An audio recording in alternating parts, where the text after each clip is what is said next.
Hello बच्चों, let's read this question and the question says that each of these questions contains an assertion followed by reason. Read them carefully and answer the questions on the basis of following options. Select the one that best describes the two statements. A. If both assertion and reason are correct and reason is the correct explanation of assertion. B. If both assertion and reason are correct but reason is not the correct explanation of assertion. C. If assertion is correct but reason is incorrect. D. If assertion is incorrect but reason is correct. Assertion: two diameters of a circle intersect each other at right angles, then the quadrilateral formed by joining their end points is a rectangle. Reason: angle in a semicircle is a right angle. तो आइए बच्चों इस question को यहाँ पर हम solve कर लेते हैं। इस क्वेश्चन में हमसे कहा गया है कि यहाँ पर हमें असर्शन और रीजन गिवन है और यहाँ पर जो हमारे पास ये ऑप्शन है इनमें से हमें करेक्ट ऑप्शन चूज करना है। तो इस क्वेश्चन में बच्चों हम की कॉन्सेप्ट यूज करेंगे। यहाँ पर हम की कॉन्सेप्ट यूज करेंगे। की कॉन्सेप्ट की कॉन्सेप्ट यहाँ पर हम यूज करेंगे angle subtended, angle subtended, angle subtended by diameter, diameter or semicircle, semicircle or semicircle on a point, on a point of circle, circle is 90 degree, is 90 degree। तो बच्चों यहाँ पर इसका मतलब ये है कि एंगल जो सबटेंड होता है डायमीटर या सेमी सर्कल से किसी भी पॉइंट पर सर्कल के, वो 90 डिग्री होता है। तो यहाँ पर अगर हम बच्चों देखें असर्शन को, तो हमें असर्शन में बेसिकली ये कहा गया है कि हमारे पास दो डायमीटर्स हैं एक सर्कल में जो कि इंटरसेक्ट करती हैं एक दूसरे से राइट एंगल पर। तब हमें बताना है कि जो क्वाड्रिलेटरल फॉर्म होगा इनसे, वो इन्हें ज्वाइन करने से वो हमारे पास, या इसके जो एंड पॉइंट को ज्वाइन करने से हमारे पास डायमीटर के क्वाड्रिलेटरल फॉर्म होगा, वो एक रेक्टेंगल होगा। तो यहाँ पर बच्चों अगर हम देखें तो हमारे पास कुछ इस तरह से एक सर्कल है। यहाँ पर ये एक सर्कल है हमारे पास और इस सर्कल में हमारे पास दो डायमीटर इंटरसेक्ट करती हैं कुछ इस तरह से। एक डायमीटर ये है और एक डायमीटर हमारे पास ये है यहाँ पर। तो बच्चों इसे हम ए बी मान लेते हैं इस डायमीटर को और इसे हम सी डी मान लेते हैं।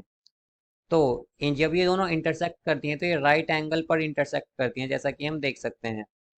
तो यहाँ पर बच्चों जब हम इनके एंड पॉइंट्स को कनेक्ट करेंगे या ज्वाइन करेंगे तो ये कुछ इस तरह से हमारे पास क्वाड्रिलेटरल बनेगा।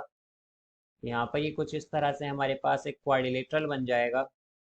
और ये जो बच्चों क्वाड्रिलेटरल होगा ये बेसिकली एक स्क्वायर होगा, बिकॉज हम देख सकते हैं कि ये जो हमारे पास डायगनल्स हैं दोनों ए बी और सी डी, ये आपस में इक्वल है। बिकॉज हमसे कहा गया है या हम जानते हैं कि जो डायमीटर होते हैं किसी भी सर्कल के वो इक्वल होते हैं, चाहे हम किसी भी पॉइंट से एक सर्कल में अगर डायमीटर लेते हैं तो वो इक्वल होते हैं। और अगर डायमीटर यहाँ पर इक्वल हैं बच्चों और जो एंगल्स बन रहे हैं हमारे पास वो 90 डिग्री है, तो हम कह सकते हैं कि ए बी सी जो है, ए बी सी जो है यहाँ, ए बी सी डी जो है यहाँ पर, ये बेसिकली एक स्क्वायर है। अगर डायगनल्स इक्वल हैं और जो एंगल्स बन रहे हैं डायगनल्स और यहाँ पर साइड्स के बीच में हमारे पास वो 9, तो हम कह सकते हैं कि ए बी सी डी क्या है, यहाँ पर स्क्वायर है। तो ए बी सी डी बच्चों स्क्वायर क्यों है? बिकॉज हम जानते हैं कि since as we know diagonals diagonals diagonals of diagonals of square diagonals of square intersect intersect intersect each other at diagonals intersect at, हम कह सकते हैं कि diagonals intersect at 90 degree, diagonals of square intersect at 90 degree. तो जैसा कि बच्चों हम जानते हैं कि जो डायगोनल्स होती हैं स्क्वायर की वो 90 डिग्री पर इंटरसेक्ट करती हैं। तो यहाँ पर हमने देखा था कि हमारे पास जो डायगोनल्स हैं वो कैसे इंटरसेक्ट कर रही हैं, उनके बीच में जो वो इंटरसेक्ट कर रही हैं और उनके बीच में जो एंगल है वो 90 डिग्री है।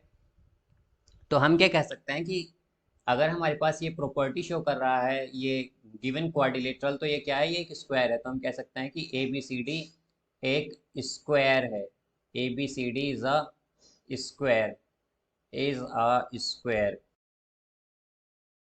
अब यहाँ पर बच्चों हम क्या जानते हैं कि अगर ए बी सी डी एक स्क्वायर है तो ए बी, हम जानते हैं कि स्क्वायर क्या होता है, ये एक स्पेशल टाइप का रेक्टेंगल है जिसमें सभी साइड इक्वल होती हैं। तो हम क्या कह सकते हैं कि अगर ए बी सी डी एक स्क्वायर है तो ए बी सी डी क्या होगा, ए बी सी डी एक रेक्टेंगल भी होगा। A B C D is a rectangle, rectangle A B C D एक रेक्टेंगल है because because because square is, square क्या है, square is a special special type of rectangle, special type of rectangle, type of rectangle, rectangle, rectangle. तो बच्चों square क्या होता है, ये एक रेक्टेंगल ही होता है, बस इसमें क्या होता है कि सभी साइड इक्वल हो जाती हैं और डायगोनल जो हैं वो 90 डिग्री पर इंटरसेक्ट करती हैं या बाइसेक्ट करती हैं।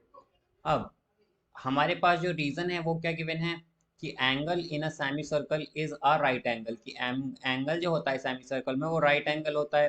तो यहाँ पर अगर हम देखें कि लेट सपोज ये हमारे पास क्या है बच्चों, यहाँ पर ये एक हमारे पास सर्कल है, इसमें अब ये क्या है हमारे पास, यहाँ पर अगर हम इसमें एक जो डायमीटर है या सेंटर से हम एक कॉर्ड पास करें या फिर हम इसकी डायमीटर ड्रॉ करते हैं, तो ये जो एरिया होगा बच्चों हमारे पास ये वाला, इसे हम क्या कहेंगे, यहाँ पर हम ये जो एरिया है बच्चों इस एरिया को हम क्या कह सकते हैं, यहाँ पर ये हमारे पास सेमी सर्कल होगा, ये हमारे पास सेमी सर्कल होगा। अब हमसे क्या कहा गया है कि एंगल जो होता है सेमी सर्कल में वो राइट एंगल होता है।